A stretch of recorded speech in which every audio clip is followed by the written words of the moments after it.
इसीलिए हुआ, इसीलिए हम लोग बोल रहे हैं कि इरफान साहिब खुद बांग्लादेशी है, हाँ, खुद रोहिंग्या मुसलमान है, हाँ, खुद रोहिंग्या मुसलमान है वो। इसलिए इरफान साहिब जैसे बहुत छोटे लोगों से मैं कमेंट नहीं करता। इरफान साहिब बड़बोलापन आदमी है और हर चीजों में टांग अड़ाने की उनकी आदत है। आदमी को अपना औकात में रहना चाहिए, औकात से ज्यादा बोलता है वो व्यक्ति। इरफान साहिब से सरीखे लोग की आदत है बोलना, क्योंकि जिस कम्युनिटी से वो आते हैं अगर वो नहीं बोलेंगे तो उस कम्युनिटी का लोग उसको वोट नहीं देगा। इसलिए गलत सही वो तो परखने की वो ताकत है नहीं, कुछ भी बोल जाते हैं। तो कहीं ना कहीं ये तो उनका ओछापन दर्शाता है। और सनातनी हिंदुओं का विरोध तो हमेशा इरफान साहिब है। इस वक्त हमारे साथ बातचीत करने के लिए पूर्व विधायक और पूर्व मंत्री रणधीर सिंह जी हैं। रणधीर सिंह जी, पहले आप बताइए कैसे हैं? ठीक है, आप जो भी हैं आपके सामने में। सदन को मिस कर रहे हैं? सदन को मिस नहीं कर रहे हैं, क्योंकि 10 साल सदन को हमने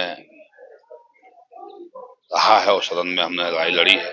सरकार में भी रहा 5 साल, सरकार के कामकाज को भी संभाला है, सरकार में रहते हुए, मंत्री रहते हुए। विपक्ष में भी 5 साल हमने किया है। दूसरे सदन का कोई मोह नहीं है, बट जनता का नेता है, जनता की सेवा में हमें कल भी थे, आज भी हैं, आगे भी रहेंगे। नहीं, जिस तरह से आप सदन में आवाज उठाते थे, वो आवाज की कमी लग रही है क्या? अभी जो विधायक साठ से जीत के आए हैं वो आवाज उठाएंगे मेरे बदले में। उठा रहे हैं कि नहीं? वो हाँ तो रहे क्षेत्र में आप बताइए, आप भी तो देख रहे होंगे। जो विधायक जीत के आए वो ना उठाएंगे। वो तो आप उनसे ना पूछिएगा कि भाई अभी मैंने जहाँ से प्रतिनिधित्व कर रहा था वहां से दूसरे जीत के आए हैं, वो अब उनको तो उठाना है। हम तो अब उठा नहीं रहे हैं। जब हम जब थे तो हम उठाए, जब आएंगे फिर जीत उठाएंगे इसको। अच्छा, गिरिडीह में जो घटना घटी रणधीर जी, अब इस पर सरकार के ही मंत्री कह रहे हैं, इरफान अंसारी आपके मित्र भी हैं, वो कह रहे हैं कि आप लोग इस पर राजनीति कर रहे हैं, गंदा राजनीति। देखिए, इरफान अंसारी बड़बोलापन आदमी है और हर चीजों में टांग अड़ाने की उनकी आदत है। आदमी को अपना औकात में रहना चाहिए, औकात से ज्यादा बोलता है वो व्यक्ति। और इरफान साहिब से सरीखे लोग की आदत है बोलना, क्योंकि जिस कम्युनिटी से वो आते हैं अगर वो नहीं बोलेंगे तो उस कम्युनिटी का लोग उसको वोट नहीं देगा। इसलिए गलत सही वो तो परखने की उनको ताकत है नहीं, कुछ भी बोल जाते हैं। इसलिए इरफान साहिब जैसे बहुत छोटे लोगों से मैं कमेंट नहीं करता। तो बोल रहे हैं कि रघुवर दास क्या क्यों हड़का रहे अधिकारी को भाई? इसीलिए हम लोग बोल रहे हैं कि इरफान साहिब खुद बांग्लादेशी है, हाँ, खुद रोहिंग्या मुसलमान है, हाँ। खुद रोहिंग्या मुसलमान है वो। और जब बीजेपी सरकार आएगी हम लोग यहाँ से बाहर तो करेंगे। रोहिंग्या कह कह के तो आप लोग तो बदनाम कर रहे हैं इरफान को। हाँ, इरफान तो है, रोहिंग्या है ही वो, इसलिए हर चीज में टांग अड़ाता है वो। अगर वो यहाँ का माटी का पुत्र रहता हाँ, तो दूध का दूध पानी पानी करता।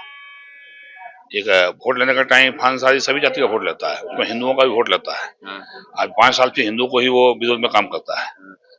अगर रघुवर दास का विरोध करना में हिंदू समाज, रघुवर दास ने जो इश्यू को उठाए हैं, बाबूलाल मरनी जी इश्यू को उठाए, घोटमा का मामला है, वहाँ एक तरफा कार्रवाई प्रशासन ने किया। तो हिंदू मुस्लिम कर रहे हैं, वो कह रहे हैं। हिंदू मुस्लिम कहाँ? हिंदू मुस्लिम तो इरफान साहिब करता है हर समय।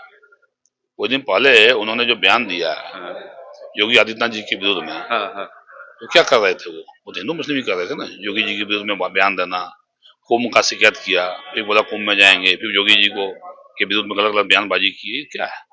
कहीं ना कहीं ये तो उनका ओछापन दर्शाता है। और सनातनी हिंदुओं का विरोध तो हमेशा इरफान साहिब है, खुलेआम वो करते हैं, चूंकि खुद बांग्लादेशी हैं वो। तो ये बताइए कि एक सवाल और लेंगे, इस संथाल परगना को एक अलग राज्य बनाने की बात हो रही है सर, आपके ही सांसद हैं निशिकांत दुबे ये कह रहे हैं, तो ऐसे में अब सत्ता पक्ष के लोग कह रहे हैं कि ये राज्य कैसे बटेगा? आप लोग उसको फिर से राजनीतिकरण कर रहे हैं इसको। देखिए, वो भारतीय जनता पार्टी का, निशिकांत जी का व्यक्तिगत बयान है, उसमें मुझे कोई कमेंट नहीं करना। व्यक्तिगत बयान है भारतीय जनता पार्टी का, वो कोई बयान नहीं है। भारतीय जनता पार्टी का आधिकारिक बयान नहीं है, उनका व्यक्तिगत बयान था। उस सदन में अपना क्या बात रखे नहीं रखे, पार्लियामेंट की बात को यहाँ चर्चा हम नहीं करेंगे। निशिकांत जी पर बोले हैं क्या रणधीर जी? आप तो लगता है कई बार बोल चुके हैं, मुझे जहाँ तक ध्यान है। निशिकांत जी पर बोले उनका व्यक्तिगत बयान है, उससे पार्टी इत्तेफाक नहीं, पार्टी इस पर इत्तेफाक नहीं रखती है। एक सवाल और लेंगे, आखिरी सवाल। मैया सम्मान योजना को लेकर राज्य सरकार पीठ थपथपा रही थी, लेकिन अब जो खबरें आ रही हैं कि 18 लाख जो महिलाएं हैं उनका नाम कट गया। नहीं, सरकार तो पीठ थपथपा, सरकार साथ देते, मीडिया आप लोग पीठ थपथपा देते हेमंत सरकार का। तब तो आप ही लोग दौड़ा रहते चैनल में, तो आप लोग भी तो हेमंत सरकार सपोर्ट में बोलते थे हमेशा, मैया सम्मान ये कर देगा वो कर देगा। तो हवा क्यों निकल गया? क्यों 67 लाख से घट के 37 लाख क्यों हो गया? 30 लाख नाम क्यों घट गया? 19 लाख तो इस बार घटा। आहारता को पूरा नहीं करे ऐसा सरकार तो आपका आहता पूरा नहीं करता तो आपने पहले बयान क्या दिया था? सीएम का बयान आप लोगों ने देखा? चुनाव के पहले सीएम का जो विज्ञापन आया था हेमंत सोरेन जी का कि 18 से 50 साल के हर महिलाओं को हम देंगे मैया समाज योजना का लाभ। दिया भी तो 56 लाख। हर महिलाओं को था, तो हर महिला का भी स्टेटमेंट दिया ना। आता की बात उसमें आप नहीं किए थे। आपको तो 70 लाख, हर महिला में 70 लाख महिला को देना चाहिए था, और घट के अभी 30 लाख पर आप आ गए। और तो फर्जी तरीके से कौन फॉर्म भर दिया। फर्जी क्या, कौन फर्जी था, कौन महिला फर्जी था? जिस महिला आपने वोट पहला किस देके दूसरा किस देके आपने वोट ले लिया, अब वोट लेके अभी आप जो है कह रहे हैं वो फर्जी है। चुनाव जीत गए और फर्जी हो गया वो। मैया सम्मान योजना बंद हो जाएगा क्या? नहीं, मैया सम्मान योजना बंद तो होना ही है, ये तो बंदे करने का प्लानिंग है क्या है ये? ये तो आप घटा के, जब वोट लेने का टाइम था तो आप 17 लाख मतलब 17 लाख महिलाओं को देंगे, और अभी 38 लाख पर आ गए आप। मुझे लगा नाम हटा दिए, उसमें आप मीडिया लोग पूरा कवरेज दिखा रहे थे आप लोग।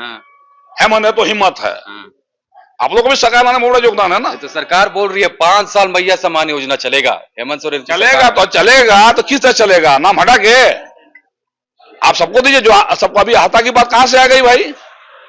आता की बात कहां से आ गई? धीरे धीरे सबका नाम हटा रहे हैं। उन गरीब लोगों को, महिलाओं का क्या दोष है जिसको आप नाम देके फिर नाम से हटा के अभी 19 लाख नाम हटाए, 11 लाख पहले नाम हटाए, थोड़ा 30 लाख नाम हटा दिए आप, धीरे फिर हटाइएगा आप। तो आपने पहले आता वाली बात क्यों नहीं की थी? आपने क्यों कहा हम सभी बहन 18 से 50 की सभी बहनों को देंगे, हम सभी महिलाओं को देंगे हम? उसमें तो आता की बात आपने नहीं किया। और आता की जब बात किया तो फिर जब उसमें आपने कैसे उनके खाते में पैसा दे दिया? पहले उसमें आता नहीं रखा था आपकी सरकार, आपके अधिकारियों ने। और आप आता की बात करके नाम हटा रहे हो। आप वोट ले लिया, वोट का राजनीति करके आप महिलाओं को वोट पर उतारने के लिए विवश कर रहे हो। आप भारतीय जनता पार्टी इसको आवाज बनाएगी और हम लोग उस महिलाओं के साथ है जिनका नाम हटा है, एक बड़ा आंदोलन खड़ा करेंगे जहाज में। चलिए, बहुत बहुत धन्यवाद। ये थे हमारे साथ रणधीर सिंह जी, और आपने सुना कई सारे सवालों का उन्होंने जवाब दिया। अगर आपको ये वीडियो अच्छा लगे तो इस वीडियो को खूब शेयर करें, और चैनल पर नया है तो चैनल को सब्सक्राइब कर ले। कैमरा पर्सन विक्रम के साथ अभिनव कुमार, बवाल न्यूज, रांची। खबर का मतलब बवाल न्यूज। हमारे चैनल को सब्सक्राइब जरूर करें।